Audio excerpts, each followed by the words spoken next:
Okay, so I always begin with that so, just so you know. Anyway, and that too. So I want to talk about this guitar I'm playing today, or tonight for me. It's late. I don't do much during the day. Well, I do, but I get up late because I stay up late. So this guitar is a guitar I purchased probably about, it's probably been close to a year ago. And man, I was blessed by getting this guitar. This is a 345 ES 345 TD, and it's a Gibson. And this is about a 19. It's a 69 or 70. And the guy modified the guitar.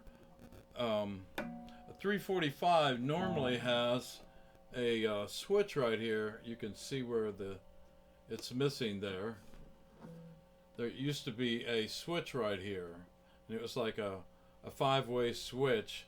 The BB King model has it. Well, all 345s have it, but this guy didn't like it. And I'll be honest, I did. I own a BB King model with that switch on there, and I don't. It's okay. I just don't dig it too much. So what he did was modified it and made, now it's just like a 345, a 335. Excuse me, just like a 335. And the mod don't bother me. There's a, like that thing's missing there. And this is stock, by the way. This is why, the tremolo, the Bigsby. But that part don't bother me. And then to do that though, it was kind of odd. And again, it don't bother me. They had to take and make a hole because that switch was so big, it wouldn't fit through the cutout.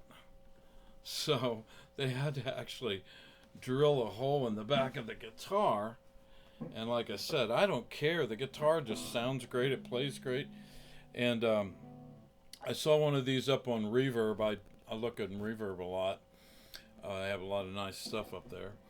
But there was a 60, excuse me, a 70, I think it was a 72 or 73, and it was a 345, and it had been modified just like this, made into a 335.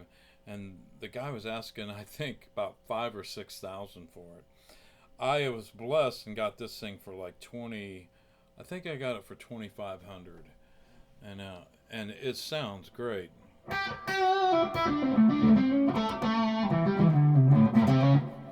And that's playing it through the Paul Reed Smith. Again, I'm not crazy. This Paul Reed Smith amp I play through it's all tube, but it just doesn't have a lot of sag in it. If I was playing heavy metal or even 80s metal or just any kind of rock and roll, it would sound great for that. But I like a little more sag in my amp in the tubes, so it's a little more fatter and warmer sounding. But I bought it just to use it here in my music room, so I didn't have to use my other amps. I know that sounds silly, but I don't like using the amps I play through unless I'm playing through them on a gig, just to not to wear down the tubes and the other parts. I know it sounds silly, but that's how it is. So I want to talk about today about an approach that I use a lot. I try to anyway.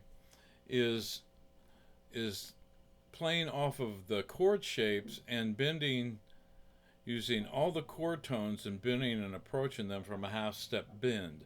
So in other words, let's go through the A7 chord. So we have the root, which is an A. We have the third, which is C sharp. The fifth, which is an E note. The seventh, which is a G note. So I'm going to play them up on the higher register just because it's easier to bend those notes up there. They can be bent down here, and every once in a while I'll try to pull one of those off, but they're really hard to bend. And so a half step approach. Let's start here on this A note.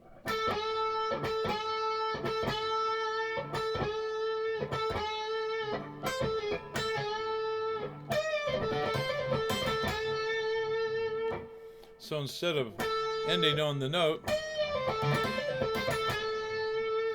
you ended with that half step bend. Same way down here. Here's your 7th, which is a G note.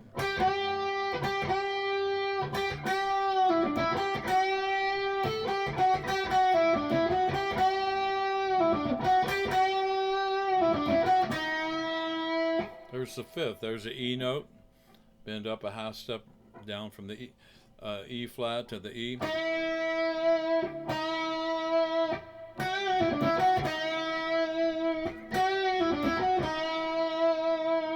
And the 3rd here is C sharp.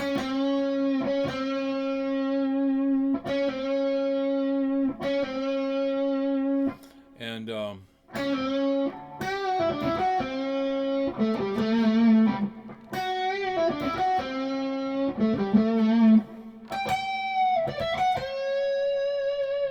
it's octave higher.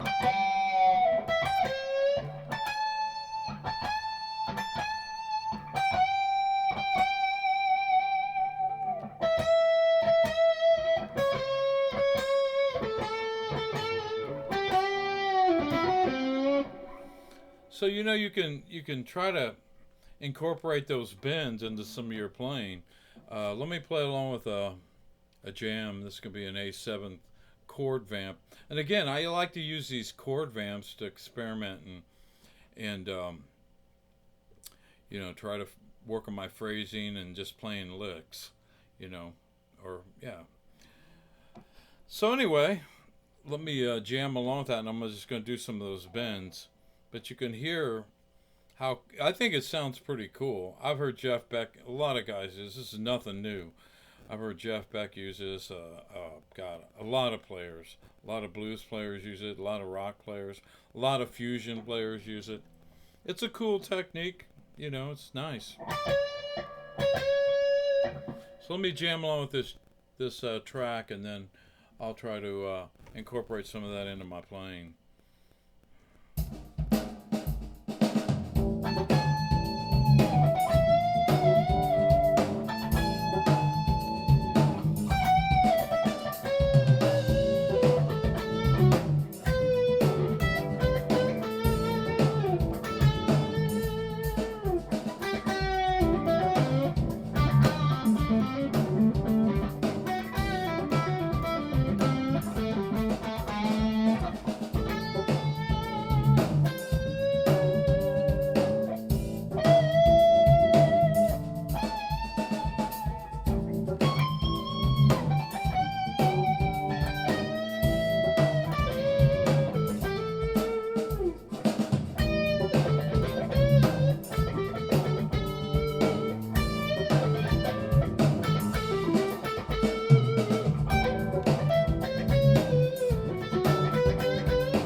Yeah.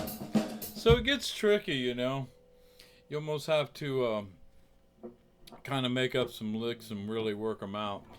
So that's one I do a lot. So I start here on the 7th, which is a G note. Then bend up the half step from the F sharp to the G.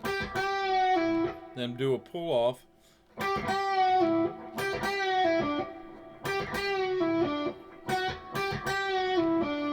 Play here on the 7th fret of the G string with my 2nd finger, then back up to the 5th fret of the B string with my 1st finger,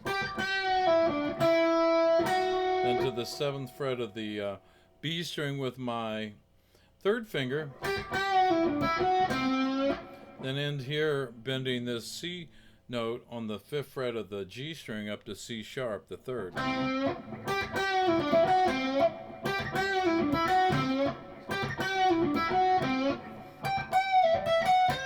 Here it is, an octave higher. I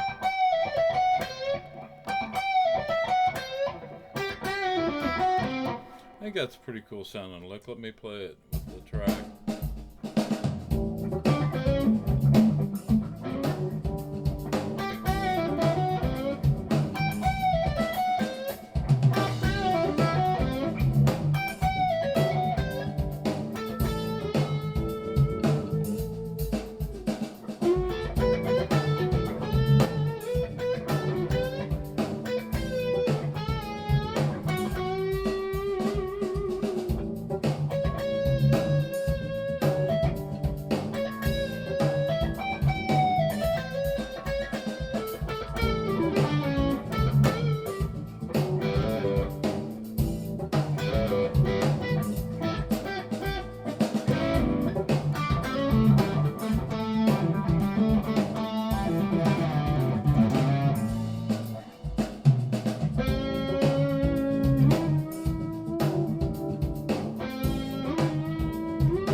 Anyway, mess around with that.